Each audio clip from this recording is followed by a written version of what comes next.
Vamos a ver el tema de los termorreguladores en la inyección del plástico.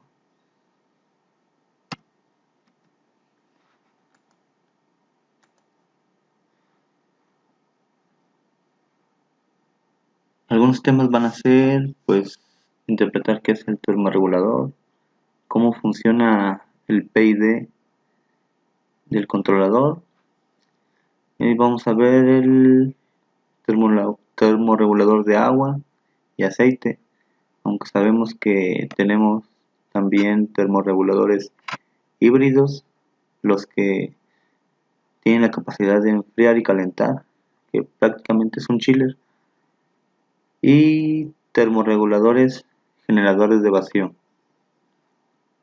para cuando no tenemos alguna fractura en el molde y no podemos meterle agua, entonces se implementa un termorregulador de vacío para poder controlar la temperatura dentro de esos circuitos.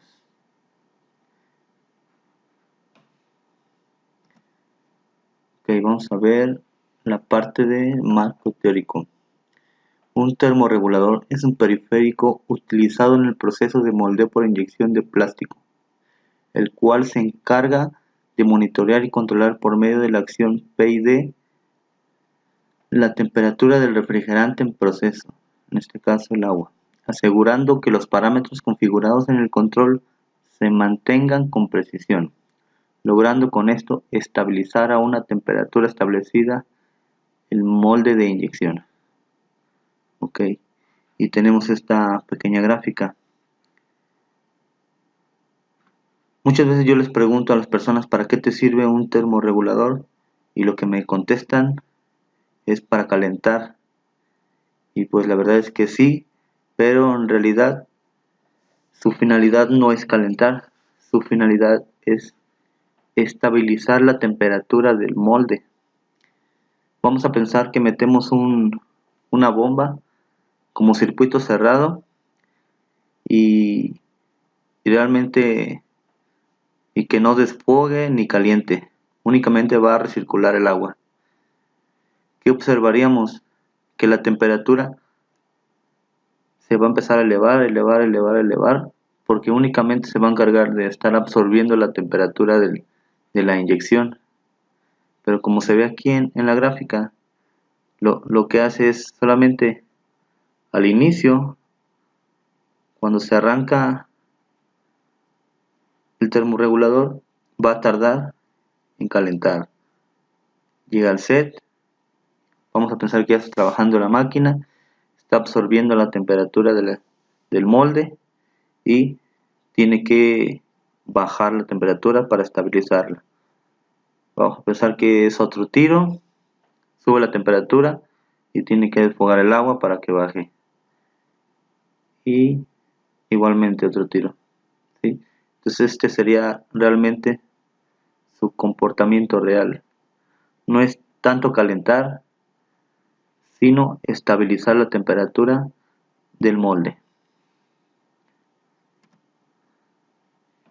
Este es el funcionamiento del PID. Si lo vemos por el lado matemático, el PID significa proporcional, integral y derivativo, donde proporcional sería multiplicar, integrar y derivar. ¿Sí? Tenemos nuestro set point y un sensor que nos va a estar dando la temperatura real, y el controlador actúa sobre el error que se tiene. ¿Okay? Siempre se está monitoreando y siempre vamos a tener un error. En este caso pusimos 110 grados, ¿sí? Los manda el controlador, lo interpreta y le dice al banco de resistencias que suba la temperatura. Vamos a pensar que está en 50 grados y le va a decir, ¿sabes qué? Te faltan 60 grados, empieza a calentar y siempre se va a estar retroalimentando. Y suponemos que ya subió a 70, le faltan 40 grados, entonces dice, ok, me faltan 40 grados, sigo calentando. Y le manda voltaje al banco de resistencias para que siga calentando y siempre se está retroalimentando el circuito, ¿sí? Para mantener la temperatura. Si necesita enfriar, entonces manda activar una electroválvula para que desfogue el agua. Sí, este es el circuito básico, pero en general lo único que hace el controlador es interpretar el error y saber qué es lo que tiene que hacer, si calentar o enfriar. Termorreguladores de agua y aceite. La regulación del refrigerante es por arriba de la temperatura ambiente, ya que de lo contrario se estaría enfriando el molde tanto como sea posible y no calentándolo. Si se estuviese controlando por debajo de la temperatura ambiente, se utilizaría agua fría de un chiller. Para los materiales amorfos es verdaderamente frecuente que los moldes no solamente estén un poco arriba de la temperatura ambiente, sino que más bien se buscan temperaturas relativamente altas que están arriba de los 60 grados Celsius y hasta los 140 grados Celsius. Para poder obtener estas temperaturas se utilizan básicamente dos termorreguladores, dependiendo de la temperatura máxima que desea obtener. ¿Sí? Sabemos que los termorreguladores de agua tienen un límite y el aceite pues son capaces de calentar más, ya que el agua se evapora.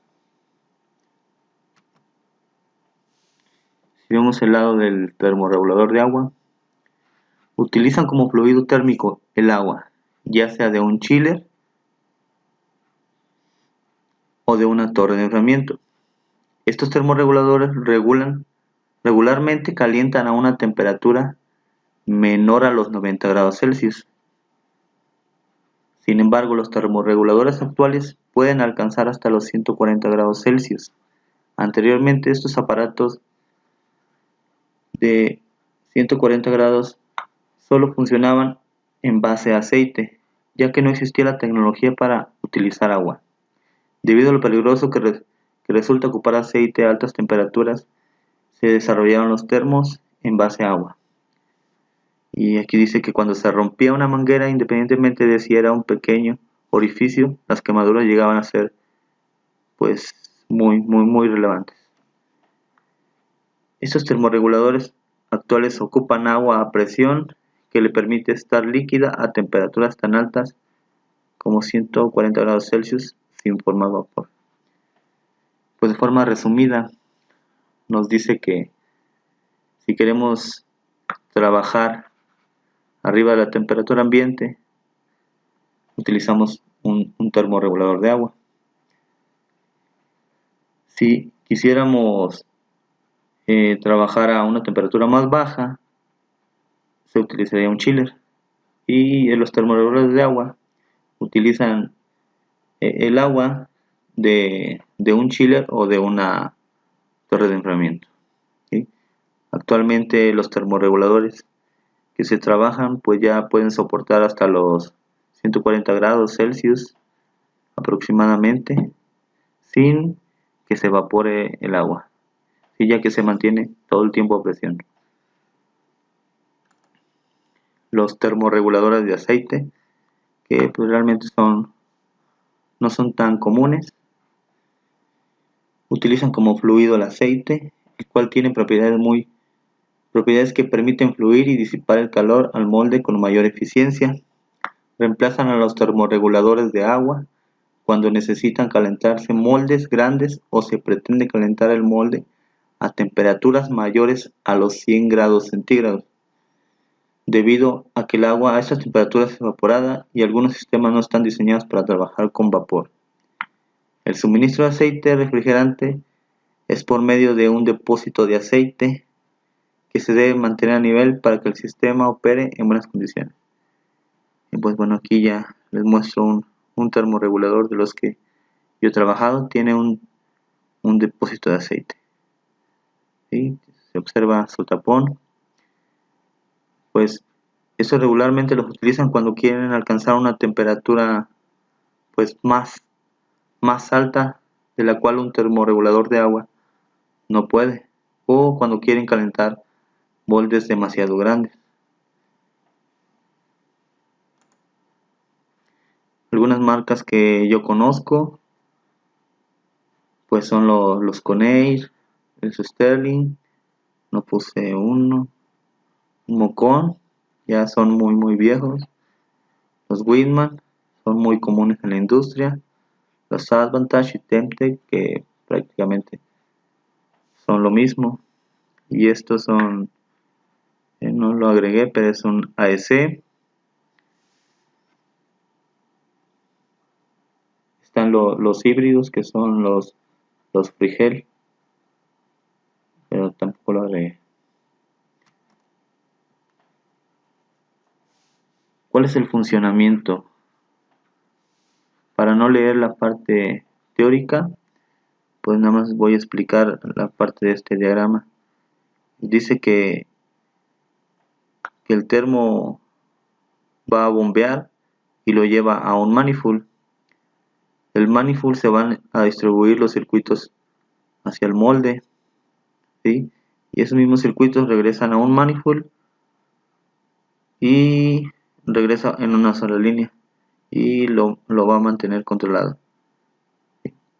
Y este sería un ejemplo donde esta línea llega al manifold, es un manifold como este tiene pues un manómetro, tiene flujómetro y tiene sensor de temperatura. Y también está el caso en el que utilizan los sistemas Staubli. Esta parte serían estos, y vendría siendo aquí en esta parte, ¿sí? Esto sería aquí pegado al molde, ¿sí? Y lo utilizan mucho para hacer los cambios rápidos de molde, ya que estos conectores pues traen checks.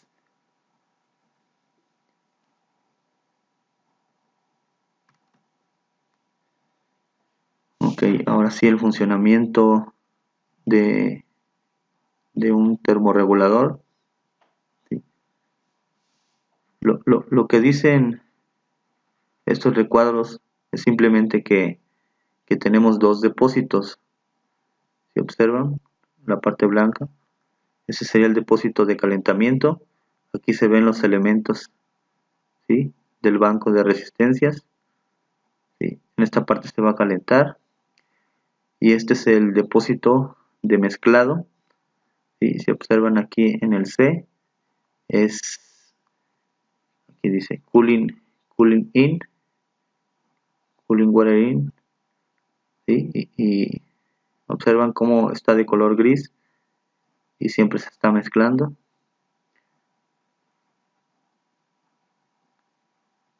Y tiene una bomba que del depósito de mezclado lo pasa a la parte del depósito de calentamiento. El depósito de calentamiento lo manda al molde y esta línea se llama to process. Después regresa a from process, ¿sí? Como regresa con las líneas con las flechas de color negro, ¿sí? Entonces en esta parte siempre se está monitoreando la temperatura y a qué temperatura regresa y a qué temperatura se va. Entonces ya el termorregulador interpreta qué es lo que tiene que hacer. Si la temperatura está muy baja a lo seteado, entonces va a activar el banco de resistencias, ¿sí? Y si la temperatura está muy alta, entonces va a activar una electroválvula, ¿sí? Este es el caso de un termorregulador Conair. Algunas traen electroválvula, otras traen una válvula moduladora. Lo interesante aquí es que aquí siempre tenemos agua, ¿sí?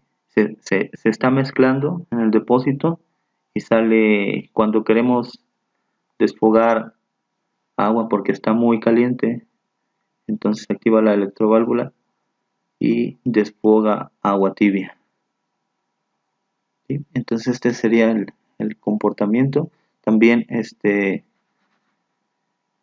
esta presión aquí y de este lado siempre se está monitoreando, ¿sí? Entonces, para cuestión de resolver problemas en estos termorreguladores, es muy importante entender para qué sirve la electroválvula, que siempre tenemos esta línea abierta, ¿sí? Que si por alguna razón tenemos alguna obstrucción o cerrada una válvula, esta presión se nos va a caer, ¿sí? También tenemos un switch de presión que nos está monitoreando cuál es la presión mínima,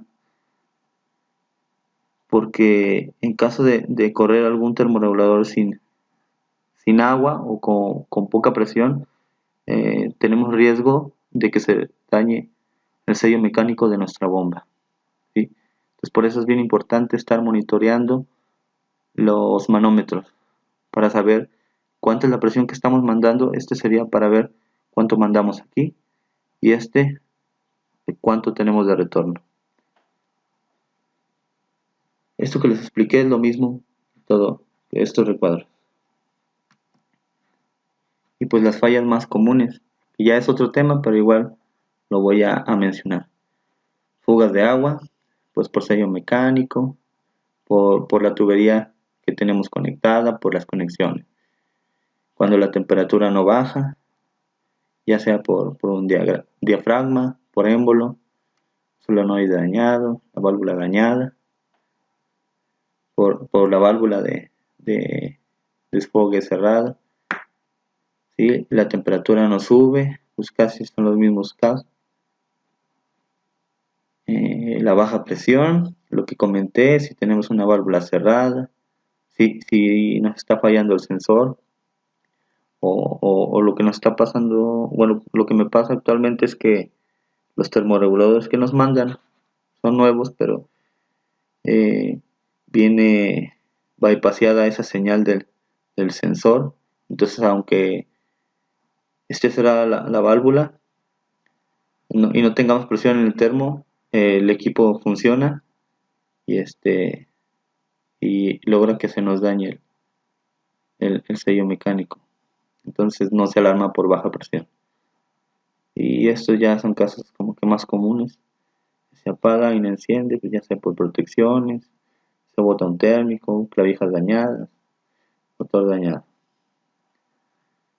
Y esto sería todo.